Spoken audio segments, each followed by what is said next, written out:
thing that got me writing about video, or I should say, that when I started writing about video games, like a decade ago, the thing that sort of got me on the map, I guess, or that kind of thrust me to the center of the video game culture and conversation overnight was the Mass Effect 3 ending and debacle. I was a fledgling game journalist. I had pretty much just decided I wanted to write about video games instead of the things I was writing about at the time, which was stuff like education and politics and the militarization of the police and other things like that. So I started writing about video games because I thought that might be a little less stressful, and that wasn't true.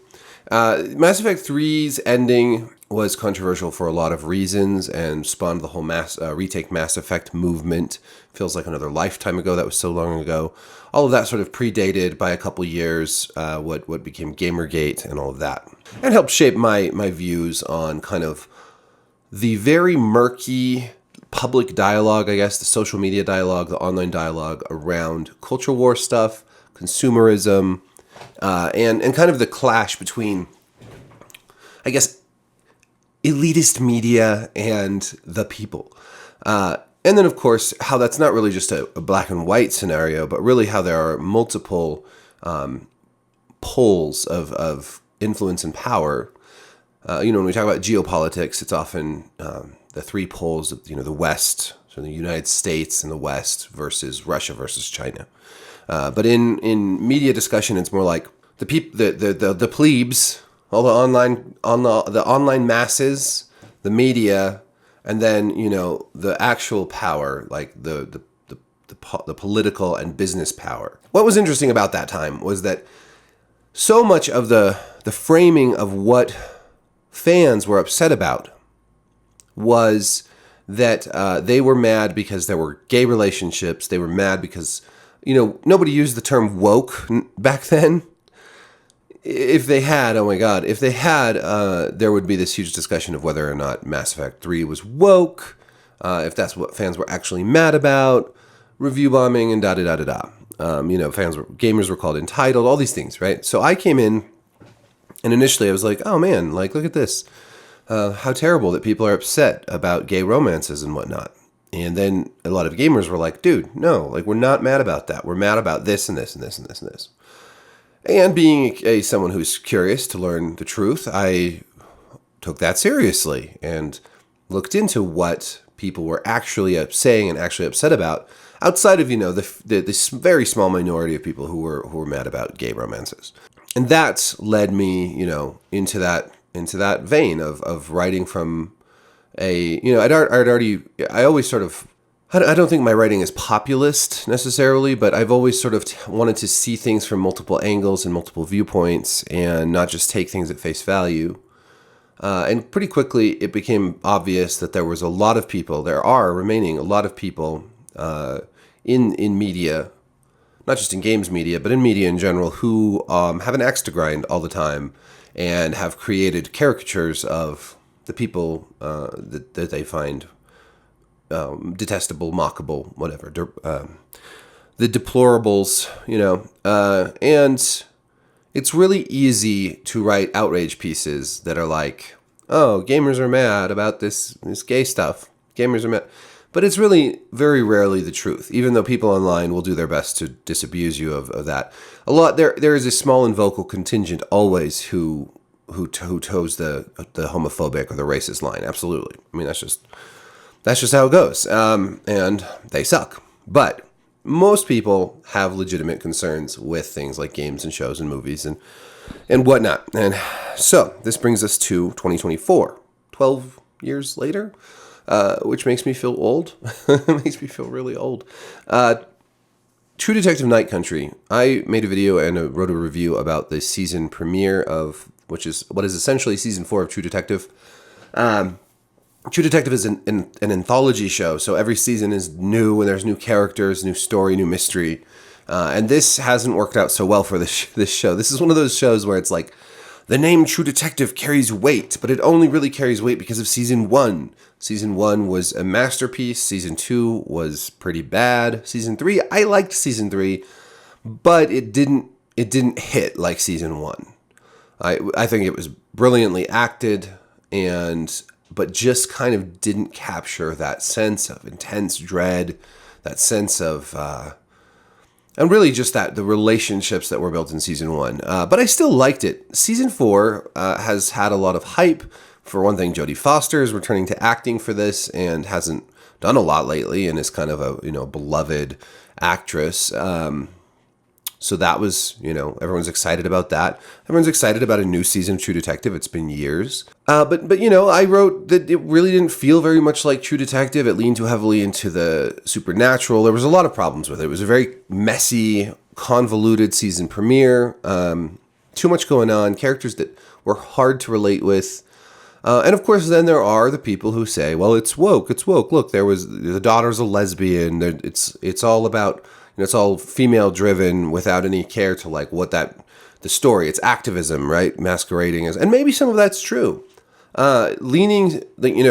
Going complete reversal on a story that's been, a series that's been traditionally very male driven, and suddenly having both the lead detectives be female, the victims are male. It's a little on the nose. I feel like Hollywood has lost its ability to do subtlety, kind of like with Fargo season 5. Fargo has always had feminist undertones, has always been a series about, the evils of greed and money and violence against women and all these things. Fargo's always been that, but it's been very subtle. There's been a lot of great subtext that has gone into the writing. And in season 5, Fargo has just kind of been let's just go full bore, very, very overt feminist messaging. And whether or not you agree with the message, how it's conveyed can be a little off-putting and a little black and white. We like subtlety in our writing. I personally enjoy shows that make me work a little bit, that make me think a little bit, that don't just message me, that don't just hit me over the head with what they're trying to say. And that seems to be lost in Fargo season 5. And I don't know if that's going to be the case in True Detective Night Country, but I can see why people are a little worried, because there's been a lot of this sort of overcorrection to sexism, to misogyny, to all these things. That overcorrection can also often come across as preachy, and I think people just don't like preachy. I think a lot of the times when you hear people say, "Oh, it's too woke" or whatever, what they mean is it's too preachy. But personally, a lesbian teenage daughter, that seems pretty that seems pretty relevant and current. A lot of girls in the modern era do go through a lesbian phase, even if they're not lesbians. And I don't mind having 2 female detectives either. What bothers me about this show is that they're so much alike. Anyways, this is a long roundabout way of getting to the point. The showrunner, Issa Lopez, who's taken over the show, who's written and directed pretty much all of it. She's kind of become the new boss of True Detective for this season anyways. She took to Twitter after the review scores came in, and the review scores are quite high. Although it's always hard with TV shows to really get a beat on what that means. Reacher is at 100% for the season 2, and I think most people would agree that it's not a 100% show. Even fans of the show that hate me for saying it's kind of gotten shitty would agree that this is not 100%. It's not as good as season 1.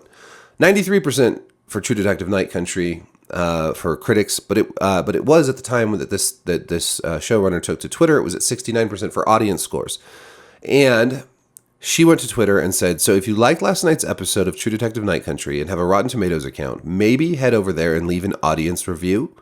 The bros and hardcore fanboys of season 1 have made it a mission to drag the rating down, and it's kind of sad considering all the 5-star ones."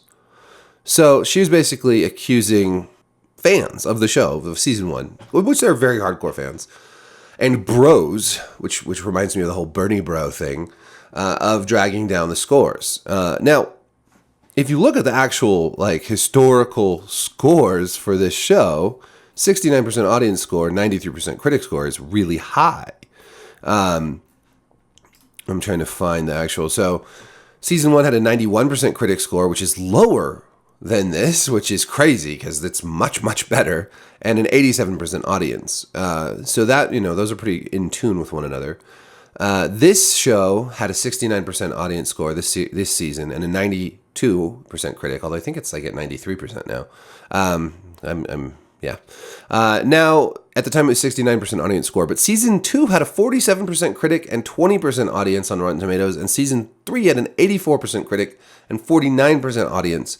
So this was the second highest rated audience score and the highest rated critical score, and Lopez is accusing people of review bombing, which is, I mean, just obviously not true.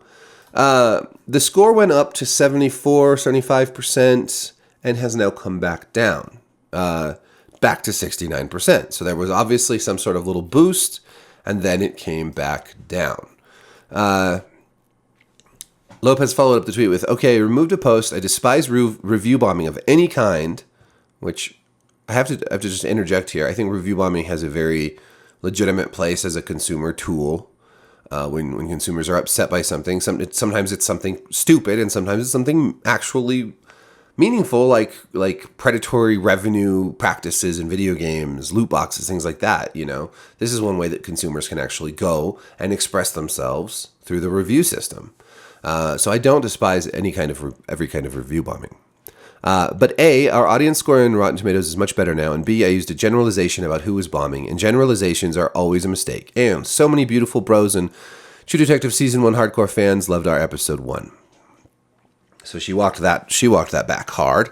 The whole thing is very strange and kind of pathetic. It gives me very little faith in Lopez and her mentality and outlook on the world. And I feel like True Detective has, not to get right down into the weeds of the whole like, oh, it's gone woke, but I do think there is this tendency lately to hand over these shows and these movies and these franchises to activists who have agendas that are not necessarily write a great mystery.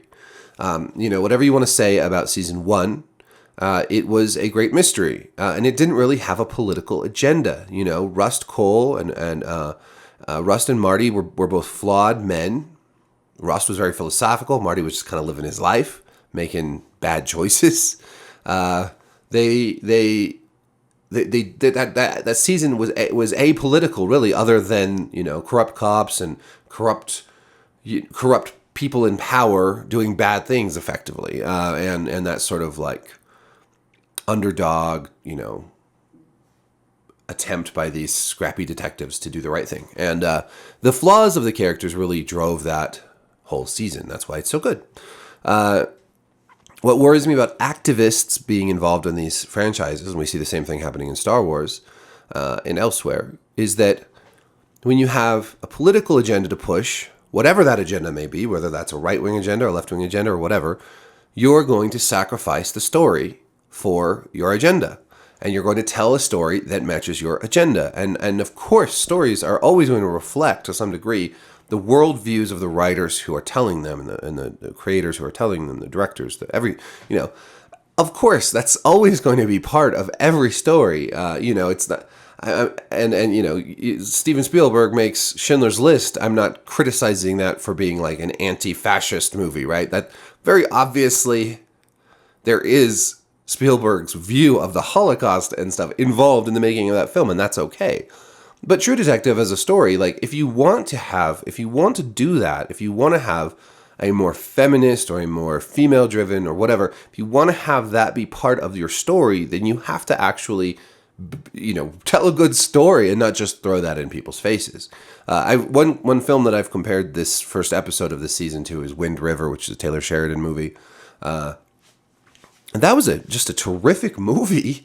And it really shone a light on the plight of Native American women and just how many of them go missing and are never found, the violence and sort of horrors that Native women face in America and Canada.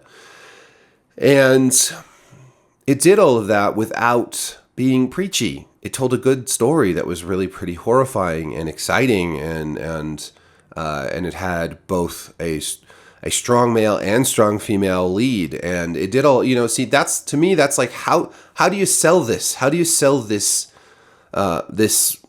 agenda that you have, right? You want to make the world a better place for women, which is a great goal. How do you do that? Well, I think you do that by telling great stories in the context of media, obviously, but telling great stories that don't necessarily make it out that all men are bad, or that, you like, this is what they did in She-Hulk. This is what they've done in so many different things, is they surround these strong women with pathetic men, and that doesn't sell it to most audiences. If you want your women to come across as truly strong, capable, smart, whatever, you put them with strong, capable people, like men as well, right? It's the same thing. Like, if you want your villain or your hero to seem extraordinary, you don't pit your hero against a pathetic villain. You don't pit you don't make your hero look good just because all the bad guys around him are so pathetic, right? So this is just kind of the problem with this activist-driven stuff. It's not that necessarily their motives are wrong. It's that they lose track of what actually makes good stories. And begging for reviews is just kind of pathetic. I mean, it's actually genuinely pathetic. And I'm sure there was a little wrist slapping that went on over at the powers that be at Warner Brothers and HBO. They don't want their showrunners to go on the attack against fans of the show, right? Attacking hardcore season 1 fans publicly when you're the showrunner of True Detective working for HBO, that's not very professional or very smart. And it really bothers me, honestly. Like, it really bugs me, and it makes me think that the rest of this season is going to continue down a path that I'm really disappointed in. I hope it's good. But I was really looking forward to this show, so it's always so disappointing when it goes this way. So, anyways, I've rambled and ranted, and people have yelled at me that lately. You've made your point 5 minutes in, and then you just kept talking. Well, fuck you, turn it off. I don't care. I'm a rambler, man. I'm a rambler. But I know your time is valuable. My time is valuable.